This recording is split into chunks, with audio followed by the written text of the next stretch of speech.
दोस्तों अब इसरो एक ऐसे इतिहास को रचने की तैयारी शुरू कर चुका है। अगर हम इस कारनामे को करने में सफल हो जाते हैं तो इसरो के पास पैसा छापने की मशीन आ जाएगी और हर बार की तरह ही इसरो फिर पूरी दुनिया की स्पेस एजेंसी को पीछे छोड़ देगा, उसमें चाहे नासा हो या फिर स्पेस एक्स हो। दरअसल पूरा मामला कुछ इस प्रकार है कि अब से कुछ ही दिनों पहले भारत को एक भारी भरकम सैटेलाइट को लॉन्च करना था, लेकिन उस समय हमारे पास ऐसा रॉकेट मौजूद नहीं था जिसकी मदद से हम अपनी इस भारी भरकम सैटेलाइट को लॉन्च कर पाते। और उस समय हमने अपनी इस सैटेलाइट को लॉन्च कराने के लिए स्पेस एक्स की मदद ली थी और उस समय हमने स्पेस एक्स को मोटा पैसा दिया था। लेकिन उसी दिन इसरो ने यह बात ठान ली थी कि अब हम भी एक ऐसे रॉकेट को बनाकर तैयार करेंगे जो दुनिया का सबसे शक्तिशाली रॉकेट होगा। और अब फाइनली इसरो ने इस घातक रॉकेट को बनाना शुरू कर दिया है।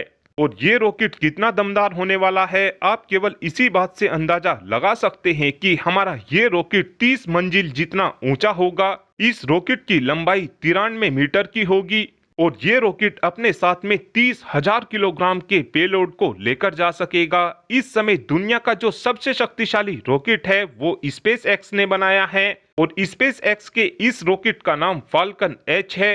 इस रॉकेट की लंबाई 70 मीटर की है। वहीं पर जो इसरो की तरफ से रॉकेट बनाकर तैयार किया जाएगा वो फाल्कन एच रॉकेट से भी 23 मीटर ऊंचा होगा।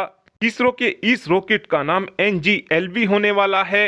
और आप सभी ये बात जानते हो कि भले ही HAL किसी भी फाइटर जेट को बनाने में लेट कर दे, लेकिन इसरो की तरफ से अपने काम को बिल्कुल समय पर किया जाता है, जिसका सीधा सा मतलब यह है कि इसरो को इस नए NGLV रॉकेट को बनाने में ज्यादा समय भी नहीं लगेगा।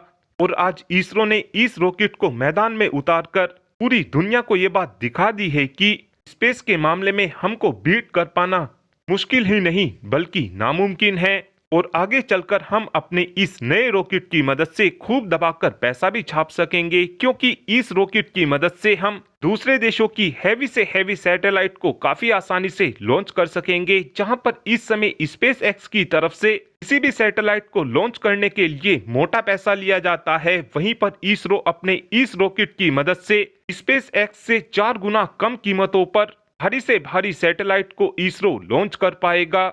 और इस समय जो नासा की तरफ से अपनी भारी सैटेलाइट को स्पेस एक्स से लॉन्च कराया जाता है वो भी महंगी कीमतों पर, आगे चलकर फिर नासा भी अपनी भारी भरकम सैटेलाइट को इसरो से ही लॉन्च कराएगा, वो भी काफी ज्यादा कम कीमतों पर।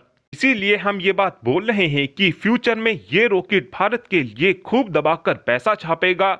इस समय ऐसा रॉकेट ना तो अमेरिका के पास है, ना ही रशिया के पास है और ना ही चाइना के पास इतना दमदार रॉकेट मौजूद है। इवन जो चाइना के पास इस समय सबसे भारी भरकम रॉकेट है उस रॉकेट का नाम लॉन्ग मार्च 5 है और इस रॉकेट की लंबाई केवल 63 मीटर है। यानी कि हमारा रॉकेट चाइना के सबसे भारी भरकम रॉकेट से भी 30 मीटर ऊंचा होगा। जहां पर चाइना का लॉन्ग मार्च 5 रॉकेट अपने साथ में 20,000 किलोग्राम के पेलोड को स्पेस में लेकर जा सकता है, वहीं पर हमारा ये नया रॉकेट 30,000 किलोग्राम के पेलोड को स्पेस में लेकर जा सकेगा। और चाइना का जो ये रॉकेट है ये काफी ज्यादा खराब क्वालिटी का रॉकेट है, क्योंकि हर 4 से 5 महीने बाद लॉन्ग मार्च 5 रॉकेट के हमको लगातार क्रैश देखने को मिलते रहते हैं। और ये रॉकेट फ्यूचर में इसरो को स्पेस सुपर पावर बनने में मदद करेगा।